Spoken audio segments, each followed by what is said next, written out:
Namaste, namaste everyone.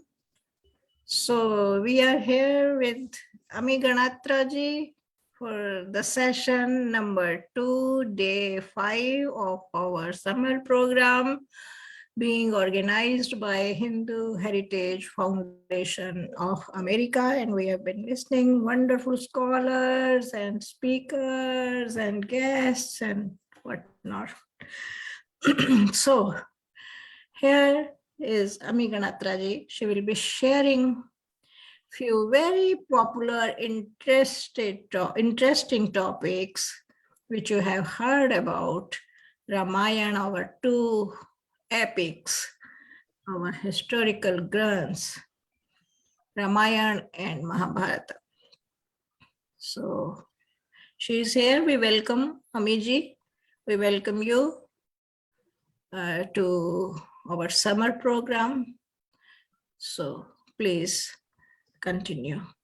Thank you, Kavitaji, and thank you, Hindu Heritage Foundation. This is an excellent initiative, and I'm extremely privileged to be here today, talking to all of you, and especially to the youth, to the Hindu youth who want to take forward the legacy that our rishis have left us with. So today, I'll talk a little bit about Ramayana Mahabharata, as Kavitaji said. But before I get into it, a little bit about myself. So I'm basically a management professional. I've done engineering and MBA, and then got interested in yoga, and through that Sanskrit, and that's how then my one interest led to another, and I started studying the Indian Shastras, so with focus on Mahabharata and Ramayana. And recently, a book of mine has come. It's called Mahabharata Unraveled: Little Known Facets of a Well-Known History. So a lot of Mahabharata that we know is based on hearsay or TV series or imagining or retellings. So I've tried to go back to the Vyasa Kruta, the Mahabharata written by Vyasji, to bring out certain aspects of it. So anyways, I'll show you the book later on. But before I start, I would love if we can keep this interactive. I have a few slides which I will share, and I will also do a lot of talking. But before that, you can type it, you can talk, yeah, anything is fine. What is Itihas? We are going to talk about Itihas, but do we know what is Itihas? Does anybody know? Any thoughts on what Itihas is? Anybody? Okay, doesn't matter. So also then my next question is, why do we call Mahabharata and Ramayana as Itihas? We have so many books in the Indian Shastras. We call only two texts as Itihas, which is Ramayana and Mahabharata. Yeah. So what we will do today in the talk, okay, maybe I talk right now and then eventually we can discuss. If you have questions, please feel free to ask. Yeah. There is no right or wrong question. So we'll go through some slides and then we can discuss your thoughts about it in detail. 1 second. You can unmute yourself or raise your hand. Anybody wants to say anything? Yeah, we're just going to add. So based on what my understanding is, Itihas is the literal translation is as it happened. Very nice. Very nice. Who was this? I can't see. Who said this? Sorry, this is Abhishek Bansal. Abhishek. Okay. Hi. Namaste. Namaste, Abhishek. Perfect. It is called As It Happened. Yeah.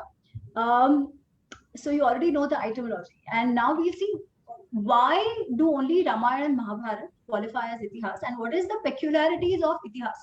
Yeah. As It Happened is also history. Now, what is the difference between Itihas and history? Is it the same? Is it the difference? So these are some of the questions which we will hopefully try and answer by the end of this session. So please keep responding like this. I really like this. Yeah. Okay.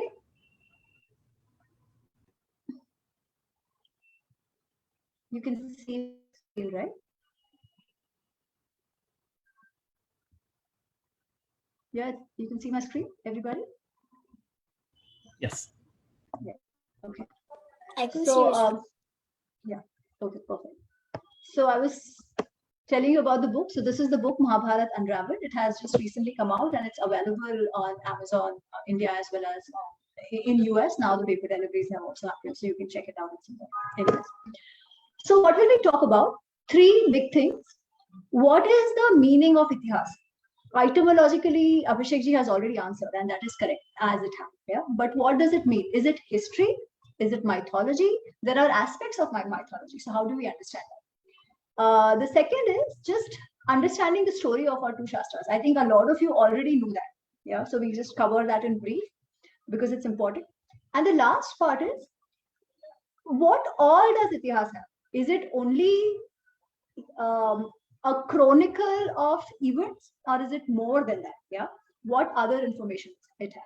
So this is what I have in mind, but then we can take topics as we need once we are done. We are through this.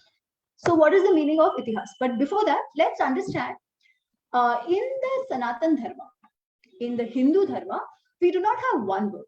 If you see other religions, they all have typically one book. Old Testament hai, New Testament hai, Quran hai. They have some books, and then they have hadiths to sort of help them figure out certain things.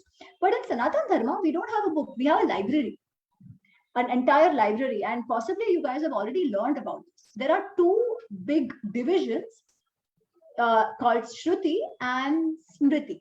Shruti has to do with Shrunoti. So here, things that were not IP-able, they were not patentable, but the information was there, the knowledge, the wisdom was out there in the nature, in the Prakriti, and our rishis meditated, and that wisdom came to them, which they then spoke as richas, as verses compiled into the different Vedas. Yeah. At one point in time, it was one Veda, and then it was divided into different Vedas by Ved Vyasa. Vyasa is to cut.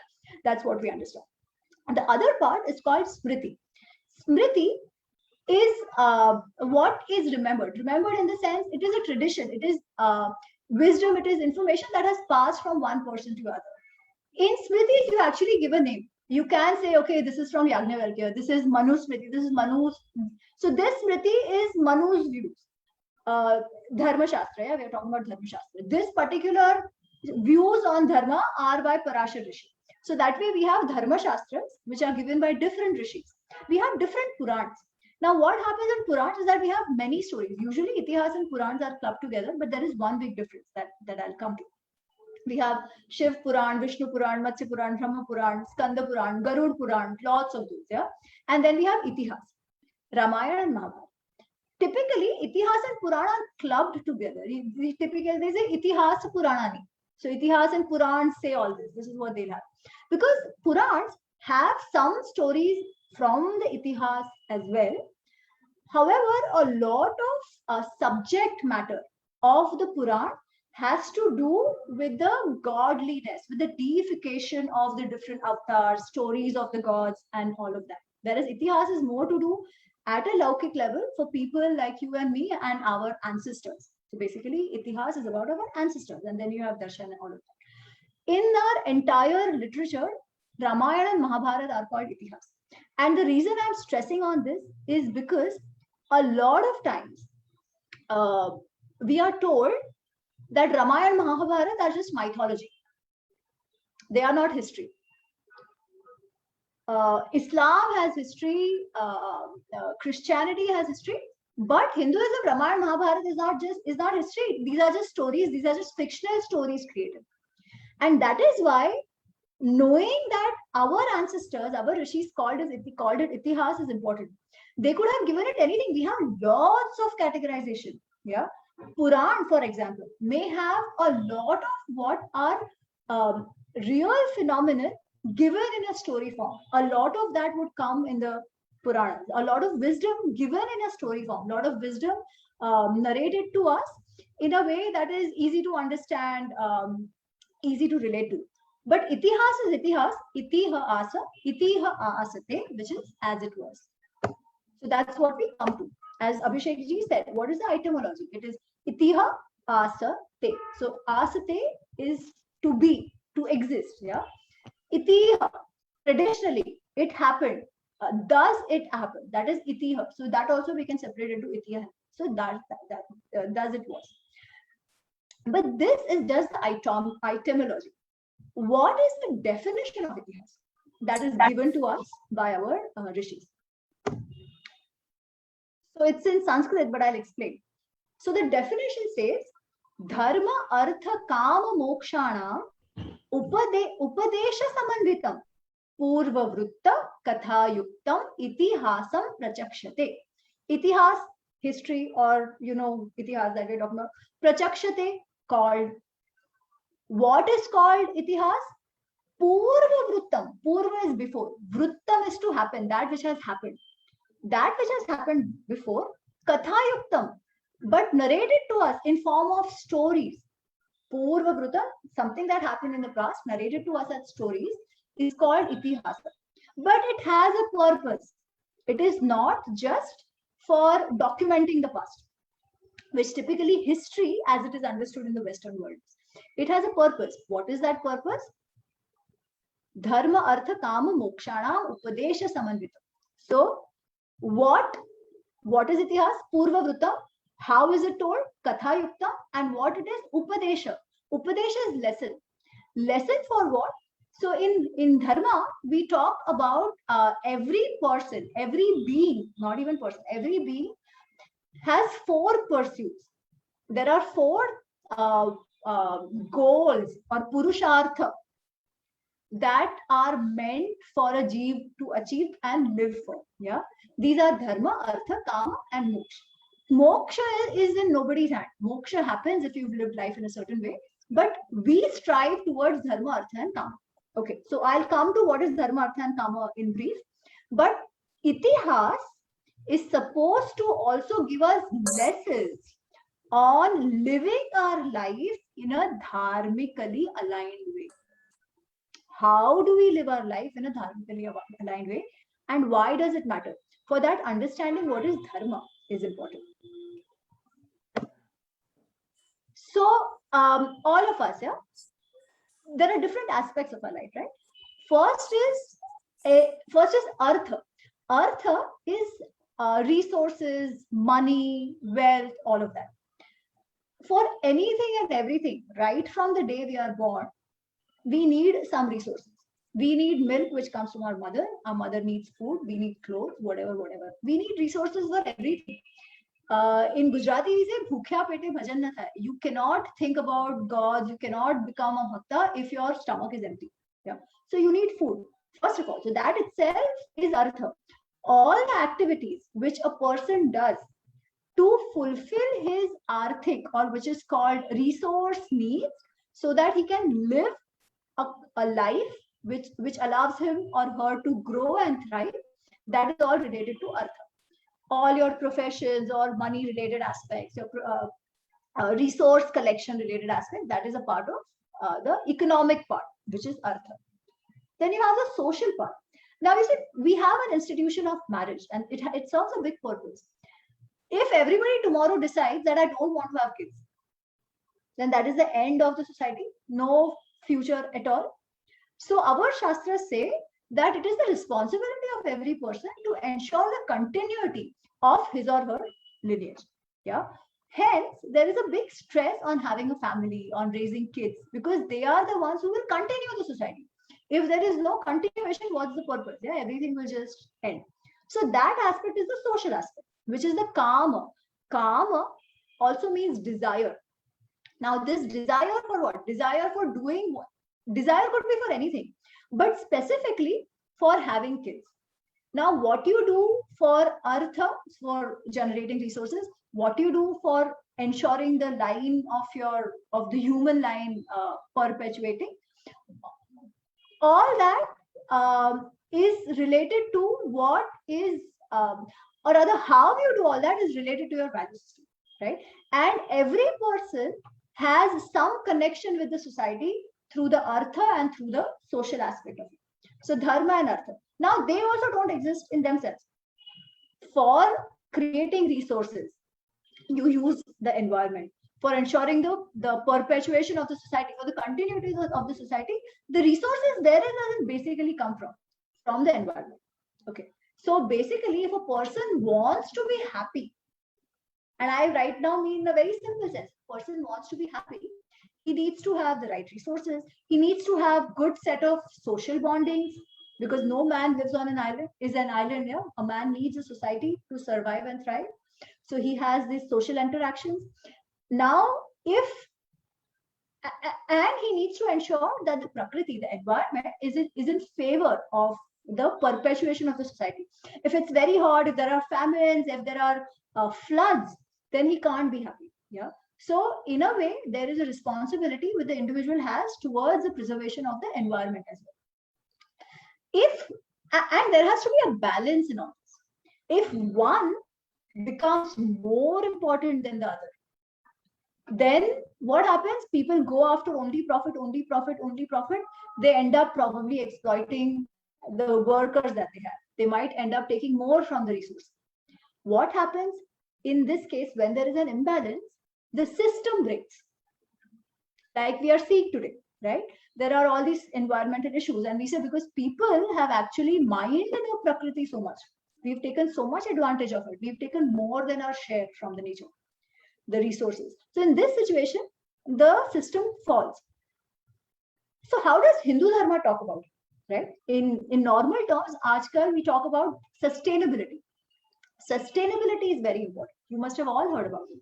Everything is about sustainability. A lot of your students, you might have heard about it, but in corporate, sustainability is even a bigger term. They say if you are in an industry, all your practices should be sustainable. Your work life should be sustainable. Yeah, you shouldn't only work. You should also focus on your family. You shouldn't only study. You should also focus on your extracurricular activities. Yeah, so there has to be a balance in all this. Why? Because you can sustain for a longer time. You can live, thrive, and survive for a longer time. That is sustainability. We in Sanatan Dharma call this principle of sustainability as dharma. Typically, dharma is called religion. Religion is just one part of it.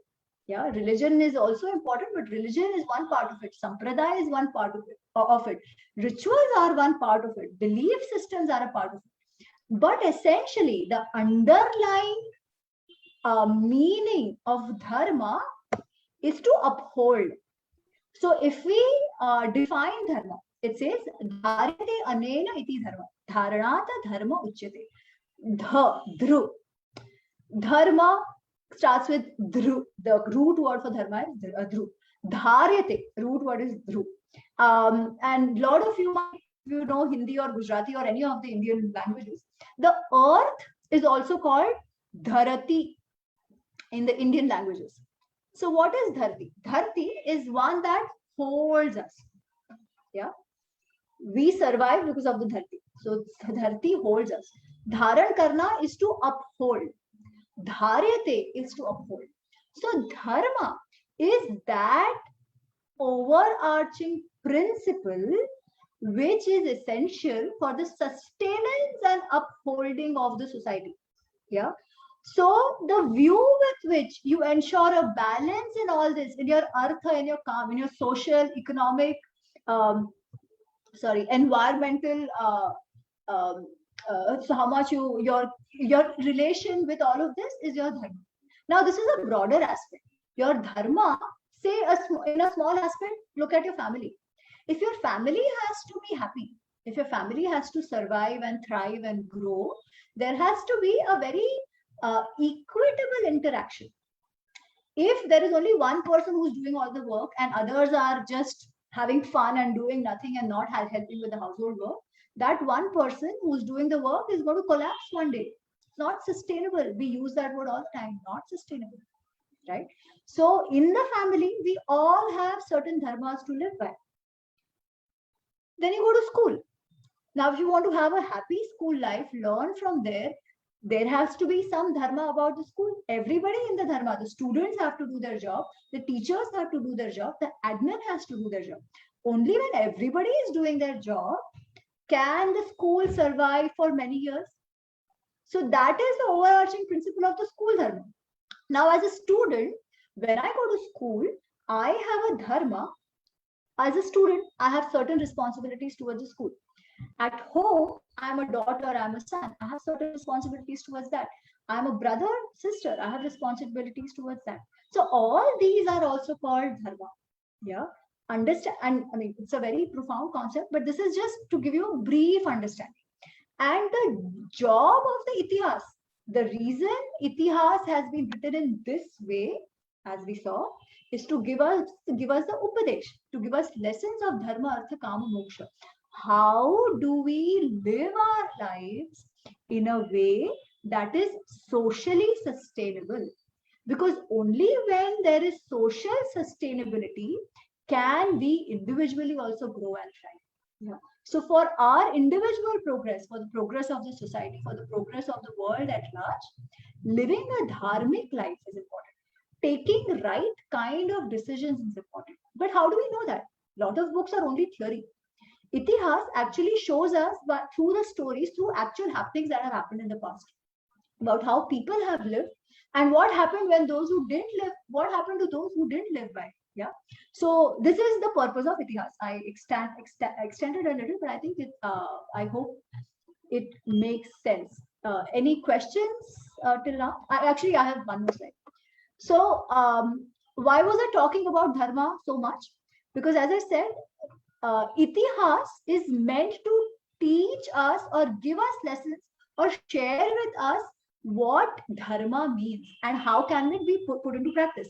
And why I say that? Because if you see Mahabharata, if you see Ramayana, there are few shlokas, few verses, few sentences that get spoken again and again and again. Yeah, through rishis, through different characters. One of them is Yato Dharmaha Tato Jayaha, where there is adherence to Dharma, to righteousness. That could be one word for it. To justice, to nyaya.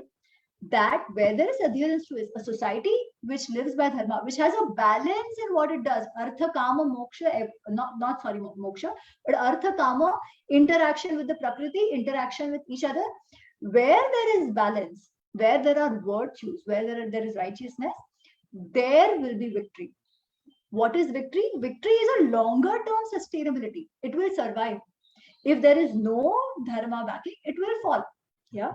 So we talk about Hindu civilization that has what, 10,000, 20,000 years old. Many civilizations came and they went away, but we survived.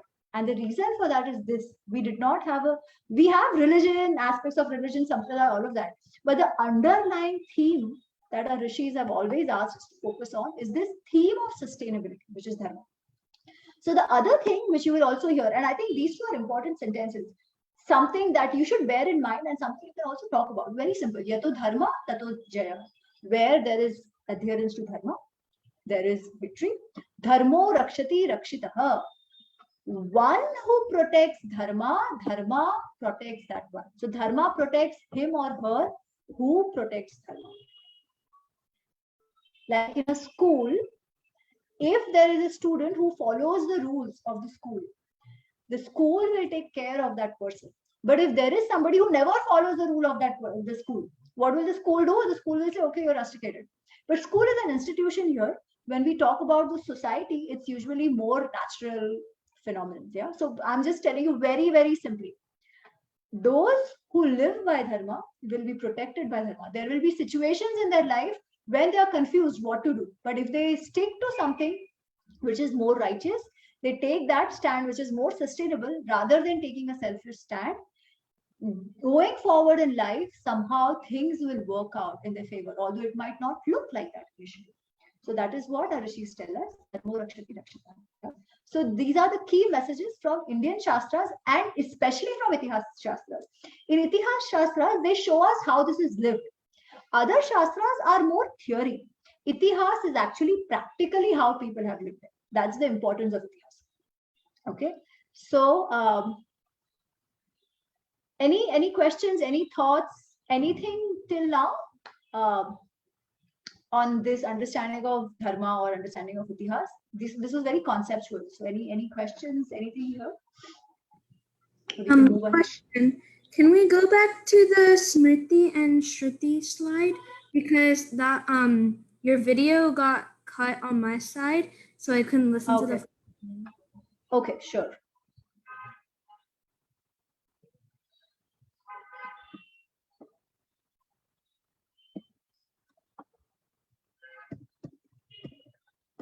This one.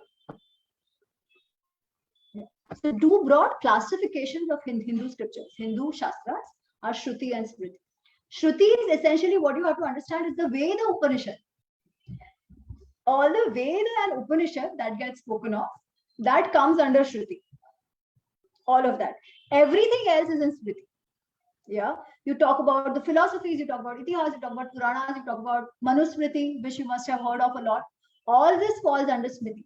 So, which is the authority in terms of dharma, understanding of dharma? It is the Shruti. What is right, what is wrong? If Shruti says it, it is the final word. Yeah. But what Shruti says is not always easy to understand. So, Smritis are created to take that wisdom of Shruti to common masses, to people like us, to make us understand how to live our life in accordance with her. That is what Smriti is. But you see, there are so many Smritis, there are so many Shastras within the Smriti classification as well.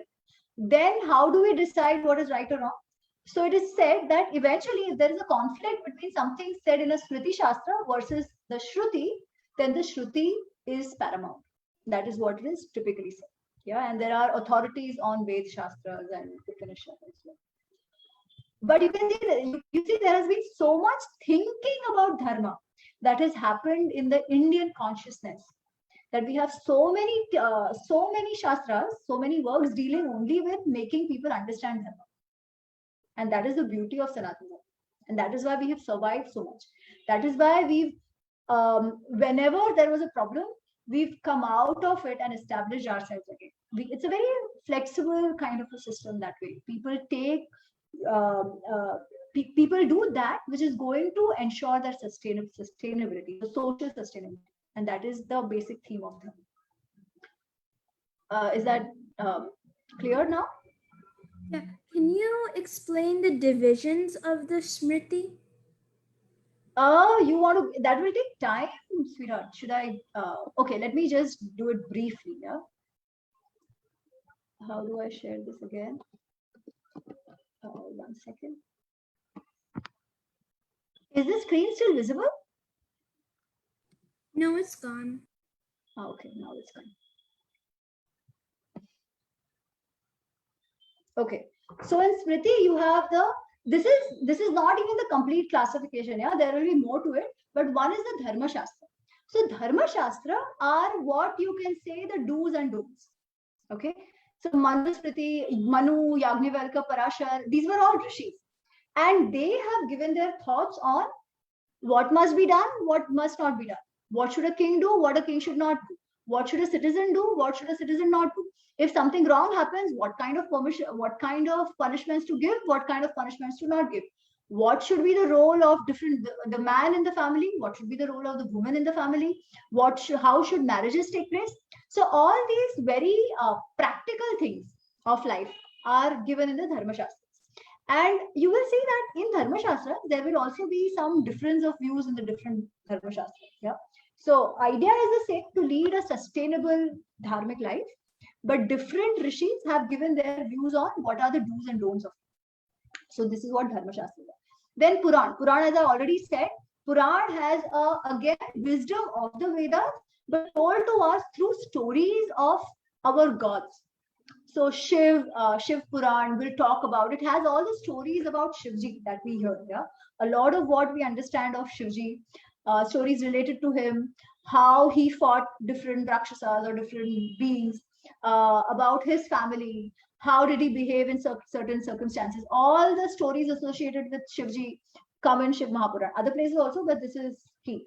Same thing with Vishnu Puran. Srimad Bhagavatam. Srimad Bhagavatam deals, I think this is the most famous one, which a lot of people know, especially I'm sure your parents and everybody. Srimad Bhagavatam deals with Krishna. Like Mahabharata, Krishna is one of the key persons, definitely a key person.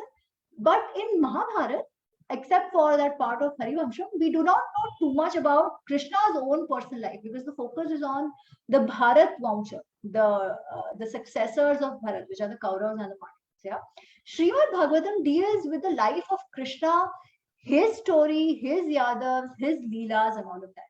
So Puranas play a big role in infusing bhakti in people. belief in something. And when you have bhakti, you will hope is that you will lead a more dharmic life. So through the lives of God, through their stories, how they killed certain rakshasas, why they killed certain rakshasas, how did they behave, they tell us story about how we live our lives. Itihas, as I mentioned, is actually what has happened before. Purana also has stories of what might have happened before. Yeah. So the way I understand, and it's don't quote me on the percentage, is that Itihas has 70% actual things that have happened. Yeah, even more. But there might be certain aspects which today might seem like fiction to us. Ki, "Arey wo, how did that happen?" Yeah. We may not understand, we may understand, but it might have told to us in a katha yukta format so that it's easy to carry forward. A lot of this was word of mouth before it actually got written down. So how was it easy to transmit? Yeah. So that's how Itihas is written. Purana, on the other side, has rich information about some physical, some actual cosmological events that are possibly told to us in story forms, and also stories of our gods, which may seem more like mythology. So if we want to call something mythology, then maybe Puran could fall in that category to some extent. But Itihas is the history, something that happened, also with the message. Then you have Darshan. Darshanas is basically philosophy. So we have 6 darshans, and these darshans are actually based on how to interpret Shrutis. Yeah, how to interpret Shrutis. There are different views. There is yoga view, there is Nyaya view, and so I mean, I'm not getting into detail, but that is how you can look at interpret the wisdom of Shrutis certain way. That is philosophy. The exact translation is philosophy for darshanas. Then you have the Vedangas. So Vedangas might also fall into Shruti, some might say, because Vedangas are tools to help us read and understand this the Shruti. Yeah. Shiksha is how the Uchcharan should happen, because the Shrutis also deal a lot with the yagnas people did, the chanting people did, the prayers people had. A lot of that that we still have comes from the Shruti. So Shiksha, Vyakaran is grammar. So only if you know grammar, you will know how to interpret, you would know what meaning is. Nirukta is meaning of words and stuff like that. So not getting into details. Chanda is meter. A lot of this is written in kavya, in poetry format. Again, because easy to transmit. It's all word of mouth. Yeah. So Chanda is the meter, the poetic meter in which a verse or a shastra is written. Itihas, so both Ramayana and Mahabharata are written in Anushtup Chanda, and we will come to that later. Yeah. Is that good enough? Then there are Upaveda. Yeah. So again, Upaveda could fall into Shruti as well. I have put it here, but it could very, very much fall into Shruti because it comes from one of those Vedas as well. The work on that then falls into Smriti. So Ayurveda, you know, the life, the information about how the medicinal part of it. Yeah. Then Dhanurved. Dhanurved is about shastras, warriors. How should you how should Dhanurvidya? So how should warfare happen? The skills required for Dhanush Bhat. So they had bow and arrow essentially. So what kind of tricks and learnings should should be done for somebody who's a warrior? Yeah. Then Gandharva Ved deals with more music and dance. Artha Shastra may not necessarily fall into Upved, but it can be put, but not really. It deals more about with administration. Sthapatya Shastra is about architecture. And then you have Agamas, which are also related to how do you actually do certain rituals in a certain way, how mandirs, temples are to be constructed and all of that. That was great. This can take a lot more time, but I hope it gave some idea. Yeah, that was really thorough. Thank you. Cool. So thank you. Payal, Pia, sorry, Pia ji, you have something to ask? No. Okay, I can see your hand. Sign out. Okay. RFP Okay, को cool. किया था, sign out, lock, change account setting. Okay, so we move ahead, and again I'll stop after the second part. Yeah.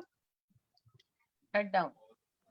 So before I get into the story of Ramayana Mahabharata, let's see who wrote this itihas and when and stuff like that. So a little bit onto that. So let's talk about Mahabharata. Okay. So बाल बनाती हूँ, you guys can अरे see my यहाँ screen, से right? makeup करती हूँ।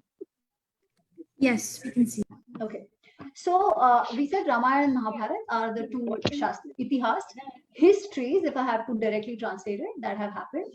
And a lot of times people say, and usually when it comes to our text, people say, oh, history is always written by victors. So the people who survived wrote the histories, and hence a history is always biased towards the one who actually were victorious.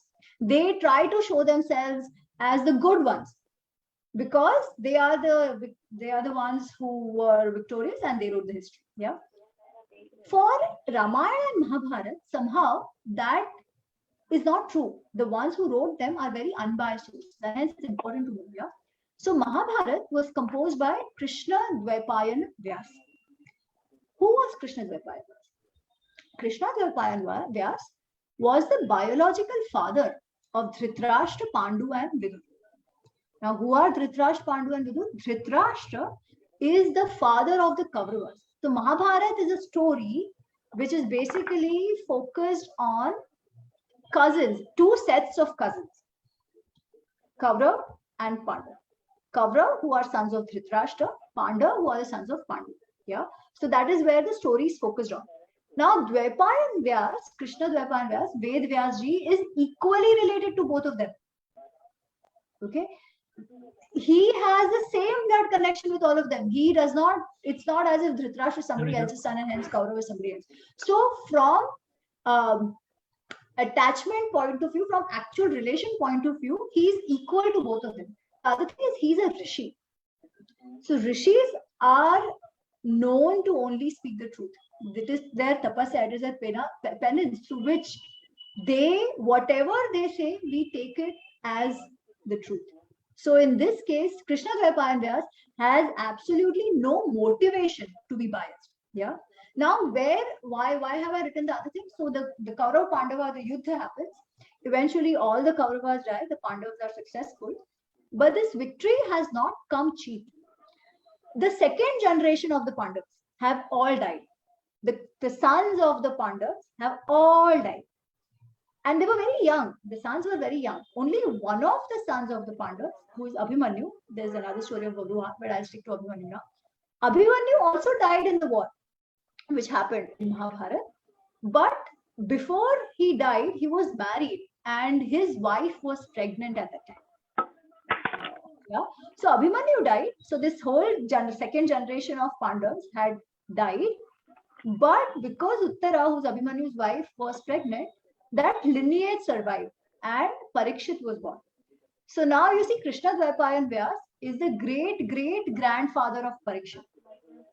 And Parikshit's son is Janmajaya. So Krishna Dvaipayan Vyas is great grandfather of Janmajaya. Now why am I telling you all this? But before that, so the history, at least in this case, is not written by victors. It is written by a biological grandfather of the Kauravas. Very important to do this. Yeah. But why did I tell you all the way up to Janmajaya? What's the purpose? So we see on the next slide. How and when was Mahabharata composed? So Rishi Dvaipayan, Krishna Dvaipayan Vyas composed the Mahabharata. He narrated it. Now he composed it, but it has to survive for the generations, right? To come. So he narrated it to his son Shukdevji and to one of his Shishyas, Vaishampaya. Okay, Shukdevji went and told it to somebody else. But for us, the importance is Vaishampaya. So now, when was the first public narration? This Janmajaya, when he becomes the king, he has organized a yagna. Now, how yagnas would happen is that yagnas would be this, when the kings would undertake this fire ritual, it would be a big festivity, big gathering. All the rishis will come, all kinds of people will come, there'll be huge amounts of charities given, huge amount of food distributed, and a lot of rituals. Now, between these rituals, because there are so many people and it goes over so many days, people would narrate stories, play out natyas and all of that. So in Janmajaya's fire ritual, the yagna, the yagna that was conducted, Ved Vyasji came along with his Shishya. And Janmajay asked Ved Vyasji that my ancestors, he's talking about Kauravas and Pandavas, yeah, both of them, because those were also his uncles, right? He's asking, my ancestors were actually men of great valor. They were very brave, they were very courageous, and they were also very good, they were righteous. Then what led to this war? I want to know about it. Why did such a deadly war happen in Bharatvarsha? And then what happens? Vaishampayanji, Ved Vyasji tells Rishi Vaishampayan that you narrate the story. Vaishampayanji narrates the story. Now in that yagna, there is another Rishi called Rishi Ugrashrava Sauti who has come. He heard the entire Mahabharata in that yagna, and then he took it and it was in his mind. He was enjoying. He'd learned the entire history of the Bharata of Kauravas Pandavas. So he is then going away to wherever he has to go. He's also a historian. He's a storyteller. He's a kathavachak. Yeah. And in his travels, he reaches this place called Naimisharanya. In Naimisharanya, Naimish Aranya. Aranya is a forest. So in the Naimish forest, there was a Gurukul whose chancellor, whose head was Rishi Shaunak. So when Ugrashrava Sauti reached there, Rishi Shaunak and his students asked him that, "Arey, where are you coming from?" And he says, "Oh, I'd gone to Janmajay's yagna." And they said, "What did you do there?" "Arey, I heard the story of the Bharatas. I heard the story of the Mahabharata, Kauravas and Pandavas. And they all want to know the story." So then Vaishampayanji narrates the story to the students of Rishi Shaunak. And the version and the Mahabharata that we know, it all starts from there. Yeah. So Mahabharata is actually the narration of a narration, the version that we have. Yeah? So that is how it's an interesting trivia to know. What about Mahabharata? What about Ramayana? So Ramayana was conducted by Rishi Valmiki, inspired by Narad Muni. What happens is one day Rishi Valmiki is in his ashram by a river, and Narad Muni comes and they have a dialogue. And Rishi Valmiki asks that in contemporary times, who is a king who is the best of all? Now, he doesn't say best of all. He gives about some 16-20 characteristics. Who's brave, who's Jita Krodha, who's controlled over his anger, who's just, who's powerful, who's also a great warrior, all of that. So there are some 16-20 characteristics he lists out, that who is somebody like this. And Narad says, actually, there is this one king of Ayodhya. You might know him. He's Ram. Okay. And then through inspiration of Brahmaji and Naradji, Valmiki ji is given this yogic vision through which he can see all that has happened in the life of Sri Ram till then. Yeah. And that is how Ramayana is written by Rishi Valmiki. So Valmiki is the contemporary of Sri Ram. They are living at the same time. Yeah. But Valmiki is not a court poet. So a lot of history is written by people who are in the courts of the king. And that is why it ends up being an eulogy. It ends up being the praise only for that king. But Valmiki again has no interest, has no motivations for unnecessarily making Ram seem like a good king. He's doing it because he's been inspired by Narad Muni to do so. And in spite of being an outsider, not a court poet or a guru or anything of Sri Ram, he believes that this is an important itihas to pass on to the future generation, because there is lots to learn from the life of Sri Ram. And that's how Ramayana is written. It is first narrated to his sons Lava and Kush. Yeah. So again, another reason why it is not itihas, especially is not a story written only by victors. We can say that they were all written by very unbiased sources. As I said before, both Ramayana and Mahabharata are called kavya. Kavya is poetry, not prose form. It is written in a verse form.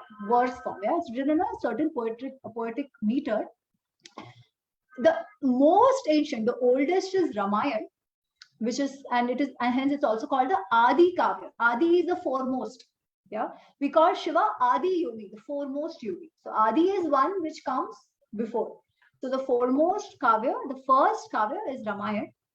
And then Mahabharata comes.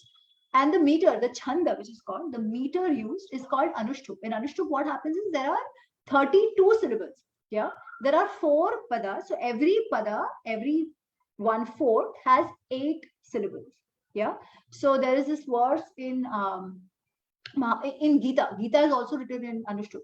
The first shloka is Dharma Kshetre Kurukshetre Samaveta Yuyutsava Mamaka Pandavaschaiva Kim Kurvat Sanjaya. Yeah. So this entire shlok is written in Anushtup Chanda. Now, what is Anushtup?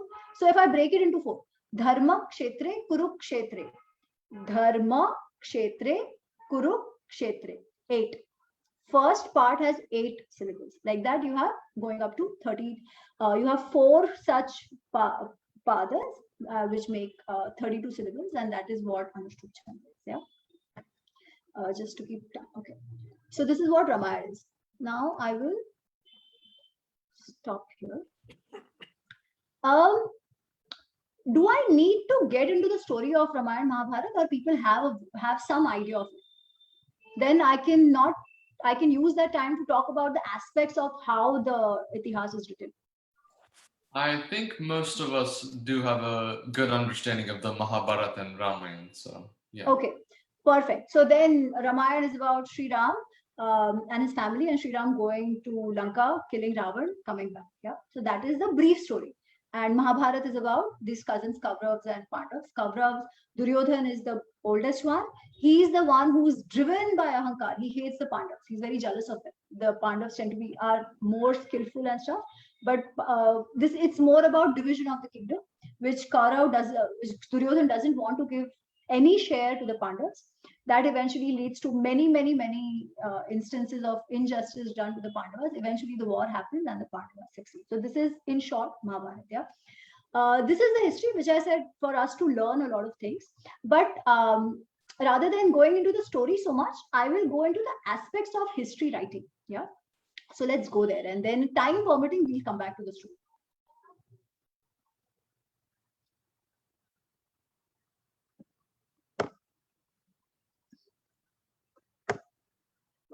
So what do Itihas texts cover? So Rishi Vyas, Ved Vyasji says, Yachyapi sarvagam vastu tachchaiva pratipadatam. All that is important for people and society, I have narrated that in Mahabharata. This is what he says. Yeah, this is the claim which Rishi Ved Vyasji has made. So, and what are those different things? Let's take few examples. So one is the documentation of lineages of ruling families. Yeah. So history, it is history as it is history, and this actually proves it. Because in both Ramayana and Mahabharata, we have a long list of lineages of where these people are coming from. Yeah. So a lot of people sometimes tend to say that Indians don't have a sense of history the way Westerners do. That is not right. Our focus was not so much on individual dates, but we definitely had documentation of events. We definitely had documentation of lineages. Yeah. So I'll give you examples of the two. And this is Raghu Vamsha, which is basically the lineage of Sri Ram. Yeah. You see, it starts, if I take from Manu, which is 0, Sri Ram is actually 35th. And all these names are given, you know, when they come, when Sri Ram is getting married to Sita. So they have to tell each other what families they come from. So Vashisht Rishi, the guru of Dashrath, who's the father of Sri Ram, he actually lists out all the kings, all the ancestors of Sri Ram. Yeah. Similarly, on the side of Sita, the Raj Purohit of Raja Janak, he lists out some 25 ancestors of Raja Janak going up to Sita. Yeah. So this kind of awareness of documenting the past was definitely there. Similarly, if we go to Mahabharata, even more. Yeah. I have not shown everything here, but going up to Janmajaya, so starting again from Vivaswan and Manu, going up to Janmajaya, there are at least 50 kings listed. Mahabharata has an entire list. Who married whom, who were the kids, and then one link goes on, which is the Puru link, but there are others as well. So Krishna is called a Yaduvanshi. Yeah? So if you see this side on, so my left hand side, going from Pracheta, the first half of the slide, if you go down, you see Yayati over there. Yeah. And you see 5 sons of Yadu. You see Yadu, Turvasu, Puru, Dhruyu, and Anu. So Yadu is the one from whom the Yadav dynasty came. So Krishna comes in the Yadav dynasty. And Puru is the one in which the Bharat, the Kauravas, Kaurav, Pandav, and all that dynasty, all that entire lineage. Bharat is another king in the lineage of Puru. And from Bharat, the name Bharat comes. Bharat are basically the successors, the family of Bharat. So hence Bharat Vansha, the lineage of Bharat is called Bharat Vansha. And in that come Kauravs, Pandavas, and hence the name Mahabharat of this Itihas. So it's basically the Itihas of these guys. Yeah. So we did have a sense of documentation and such deep, so profound, so detailed, going up to like 50, 55 dynasties, 55 ancestors. Yeah. What else? It has detailed description about geography. Many times, I don't know if you guys have heard, but people tell us that India is a construct after the British came. There was no India before the British. What they're trying to say is Indians, there were no Indians. Nobody had a sense of the geographical or the Sanatan Dharmic continuity or the Hindu identity or anything like that till the British came. Yeah. But if we see references from Mahabharata, Ramayana is very different. They all are aware about each other. There are connections between them, interactions between them. They've all played a part in the history of Ramayana and Mahabharata. So let's again take a quick example. So this is a map of Mahabharata that I put together. There are others as well, small changes here and there. It's okay. You see, right from the north to the south, there were kings and kingdoms participating in the Mahabharata war. Of course, there is description of and then at some point there is a description saying that Yudhishthira wants to do a yagna and he sends his brothers to 4 different sites so that they can get the kings, the kingdoms there to accept Yudhishthira as the supreme king. Yeah. So there you hear a lot of kingdoms, the Janapadas which are in the south and the north. Listen, please stop drinking like that. You'll start throwing up. Look at your belly. Everyone, So- please keep yourself on mute. Please continue. So we have descriptions of Janapadas. We have descriptions of various mountain ranges in this Jambu Dvipa, as it was called. Yeah, Bharatvarsha or Jambu Dvipa. Bharatvarsha, Jambu Dvipa. That is what is called in Ramayana. So in Jambu Dvipa, Bharatvarsha. Sorry. So in this Jambu Dvipa, in this there is Bharatvarsha. And we have information about rivers. There are about 150 rivers listed in Mahabharata. Yeah. So there are multiple pilgrimages mentioned. So today you might have heard of Char Dham. You've heard of Kedarnath, Badrinath. I'm sure your parents might have heard. These are very holy places for Hindus. We hear of the Pandavas doing the Badrika Ashram. We hear of them going to Badrinath. And in fact, when they go eventually give up their lives and Swargarohan, they go through Badrinath. Yeah.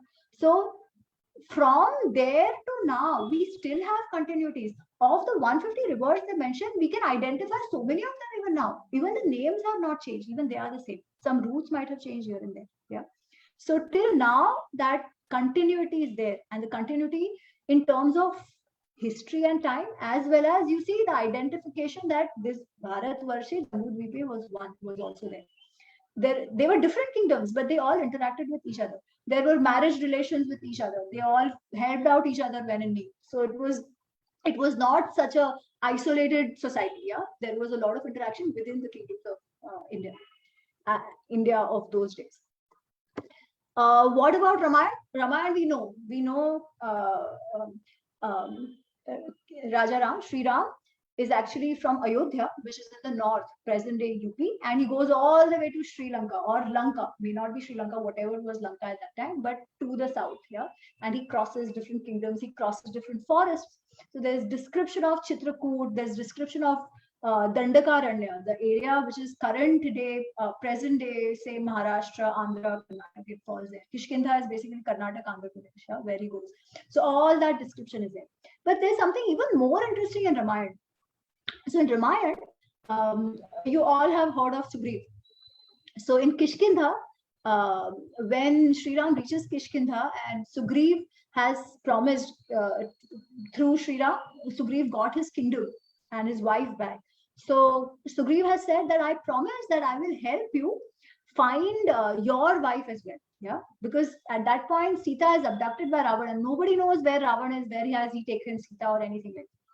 So what Sugriv says, Sugriv gets all his Sena from everywhere. Yeah, there also he'll say from north, south, everywhere, everybody's come, and he sends them in different directions. Now these directions, the description which he gives, are not limited to India or even then Jambudvipa. He talks about the entire globe. Yeah.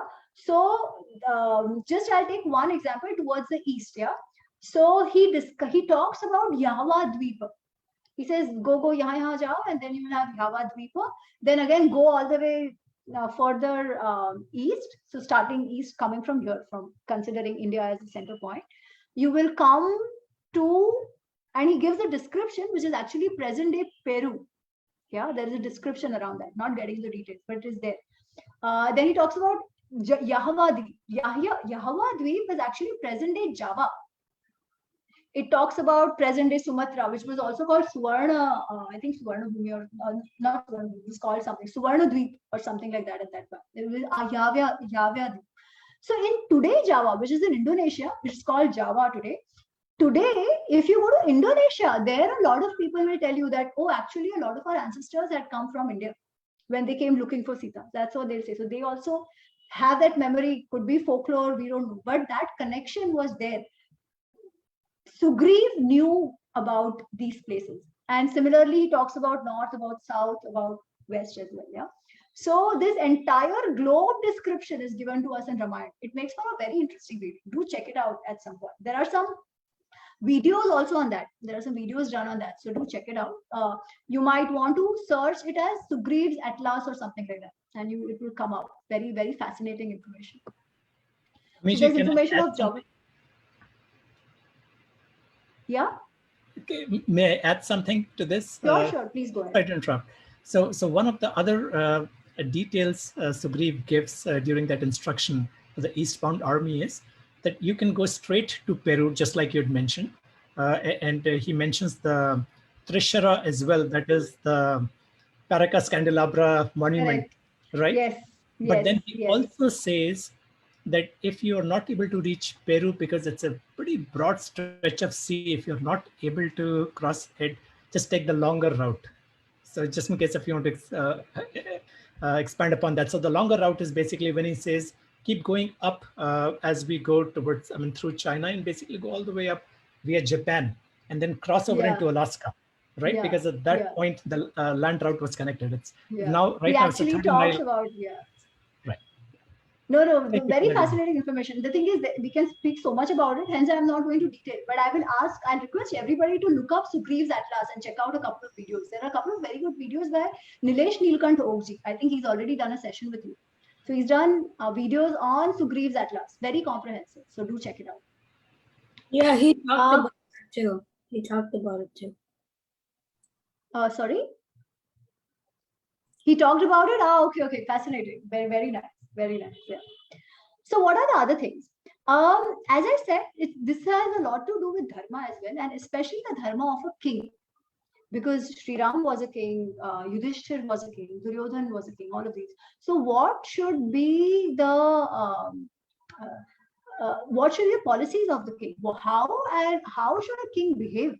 How should a king behave with his citizens, with people who work from him, with his relatives and all of that? Yeah. So in Sarga 100 of Ramayana, sorry, I've forgotten a T in Bharat. It's Ram's lessons to Bharat. So there's a typo there. So in Sarga 100 of Ayodhya Kanda, the entire chapter is Ram giving lessons on administration, and this is proper administration. Yeah, how should you take care of your citizens? How should you keep the women safe? How should you charge taxes?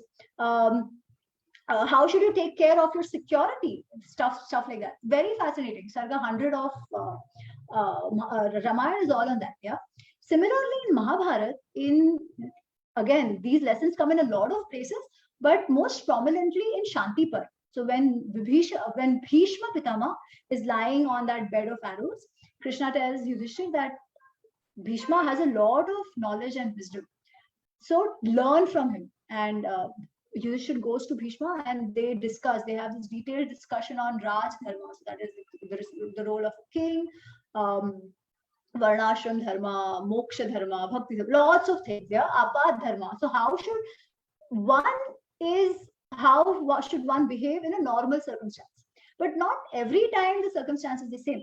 There might be some situations in which that formula might not apply. So how should the king behave in that circumstance? Called Apad Dharma, exceptional situation.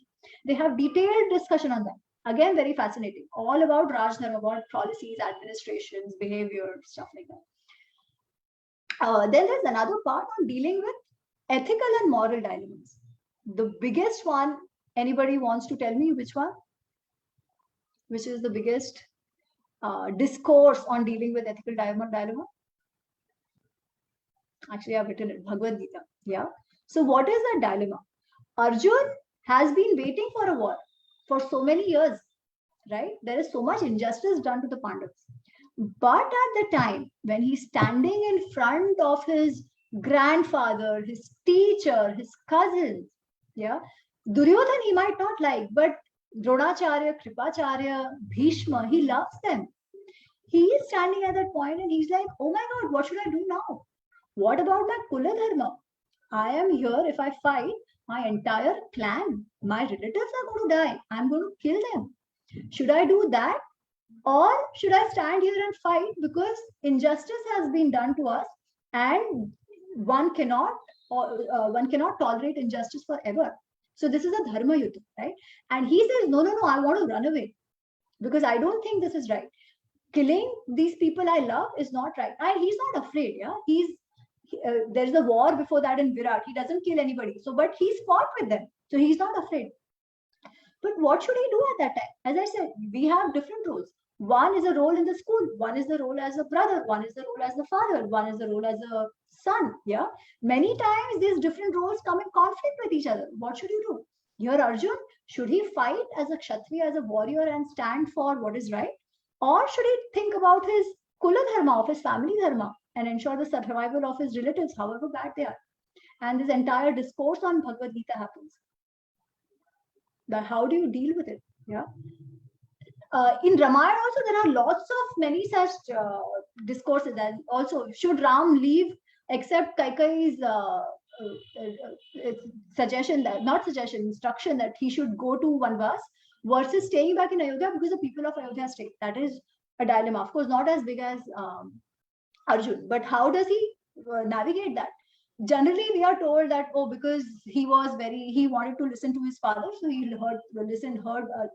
did what his father said. But that is only one part of it. Ramayana has a detailed discussion on why he says I must do. Yeah, why that is the right thing to do. Similarly, when Vibhishan comes to Ramji, Vibhishan is Ravan's brother. And he is like, Ramji, take me. I seek shelter in you. I will be with you.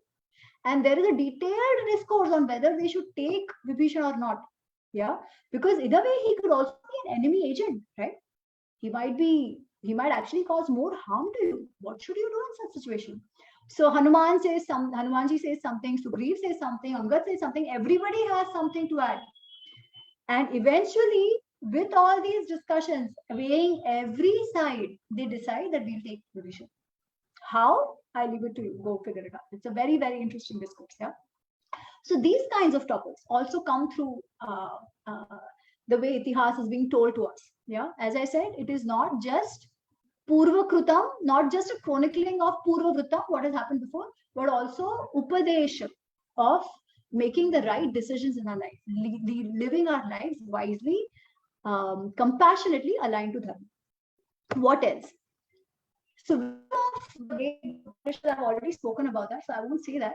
This last point, I will close on that. There's much else, but I think these are the important ones. A lot of times, information about the much ancient events, so even before the Itihas happened, the Ramayana Mahabharata, the key story, things which might have happened before, which are, some of them are actual physical phenomena, but stating them as that might not help their transmission going forward. It has to be easy for people to understand. Yeah, easy for them to visualize. So some stories are given in very allegorical form. One simple example is that we are told that Mahabharata is actually written by Ganesh ji, because who else can write an epic of history which is of 100,000 shlokas, the biggest, yeah? It's not humanly possible. So what I'm trying to underscore is that it is such a big feat that only somebody like Ganeshi, who's called Vignaharta, one who takes away all obstacles, and who's the buddhi, the daivat of buddhi, only he can do it. Yeah? That is the Mahatmya, that is the significance of Mahabharata that we are told through the story. But there's one very interesting one. I'll take one example of that. It's about Ganga Avatar. Yeah. So in Ramayana, there is a detailed description on how Ganga came to earth. So basically, what we can imagine is that there was a point in time many years ago.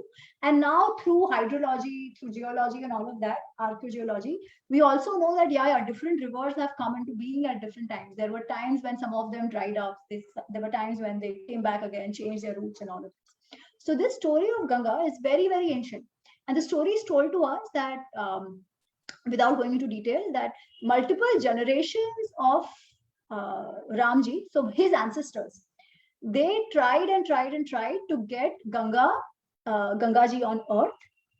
Eventually, Bhagirath succeeds. And the way they put it is that Bhagirath did a lot of tapasya. Eventually, his boon was granted, and Gangaji came, and Gangaji started following him. And then there are some descriptions around. Now, there is this YouTube channel called 21 Notes.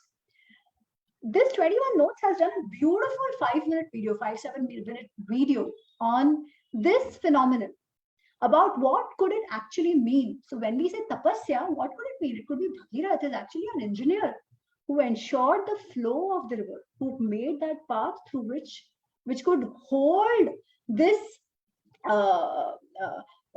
the water all the way from Himalayas. The glacier melting from Himalayas could be led in a way. So it's actually an engineering miracle.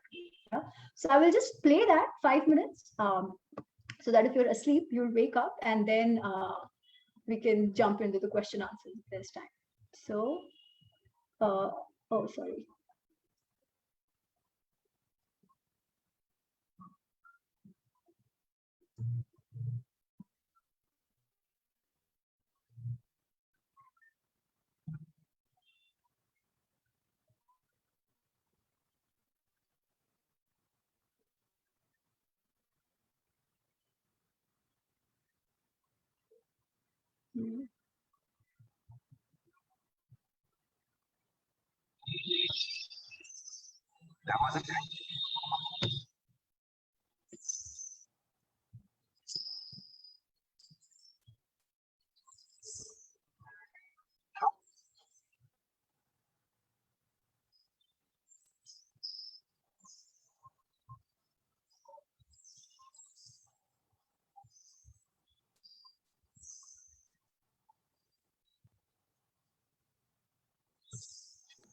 We can't see the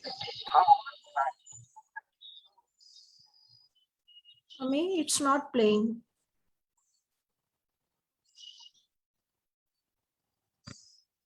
Sorry, it's not playing. Can you see the screen? We can see the screen, but there is nothing. Still. Oh, you can't hear it, is it? Okay, you know what I'll do? I'll share the link. You can watch it on your end. That will be better. So let's do that. And it's a 5-minute thing. So anyways, we have to come to close. So I would request all of you to just see this link. And then you will understand what I mean by Purva Vrittam Katha Yuktam. So how do I share? How do I chat? Is there a chat window? Here.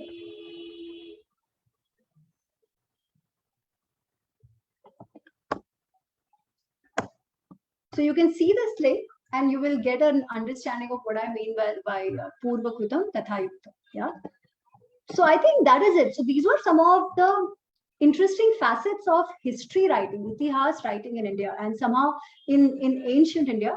And these characteristics also, while making it history, make it actually a lot more than history. It's not just chronicling, but actually giving message of living life. Actually, making wisdom more practical. We learn through examples, we learn through stories, we learn through lives of our ancestors as to how should we lead our lives and make our decisions. Yeah. So that is it from my side. If you have any questions, I'm here, happy to take.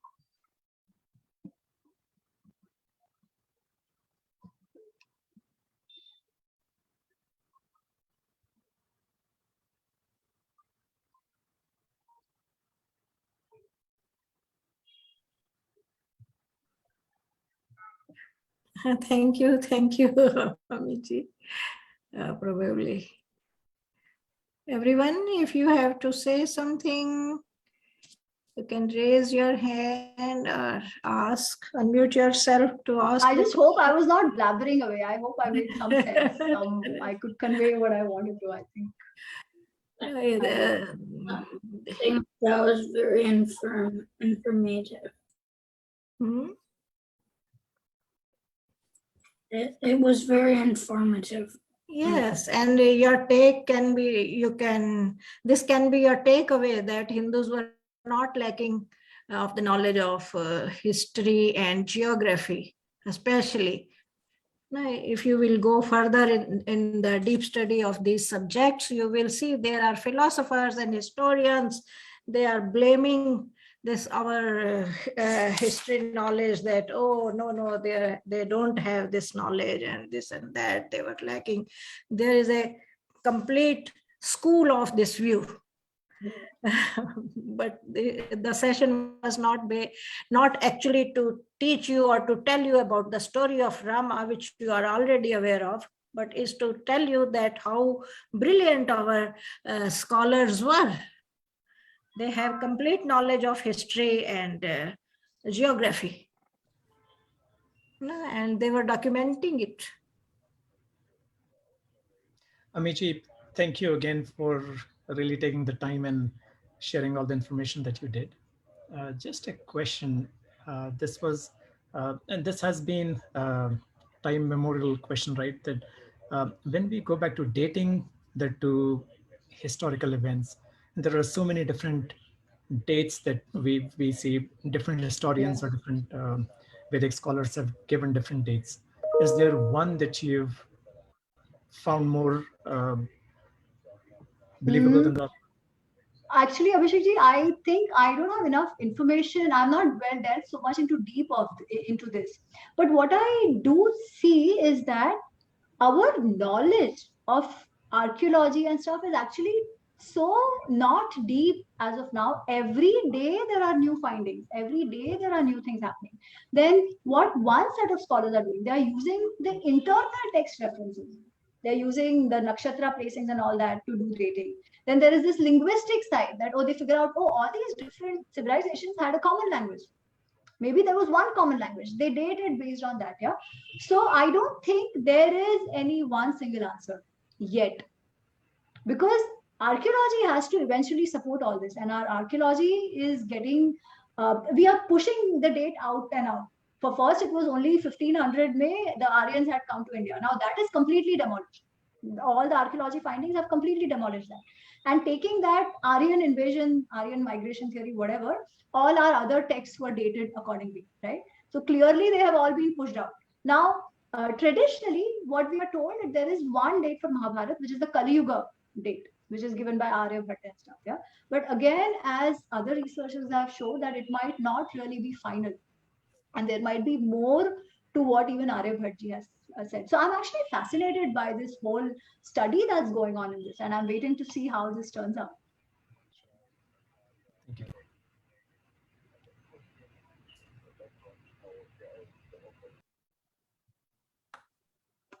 Good. I guess that's that then. Thank you so much. As I said, I just hope I was able to make some point and you've had some takeaway from this session. Thank you, Kavitaji. Thank you for having me. Thank you, Ami. It was very nice to have you. And I believe everyone enjoyed and learned a lot from your session, and we will see you in near future. I Thank wish. you. Namaste. Thank you. Namaste. We end this session with this note. And our next session is in 1 hour and 45 minutes. And Hindu eschatology, why I am here, Atma and rebirth, and Punarjan. So please do join. Thank you. Enjoy your lunch. Take some rest. It's a 1 hour and 45 minutes break. Thank you all. Namaste.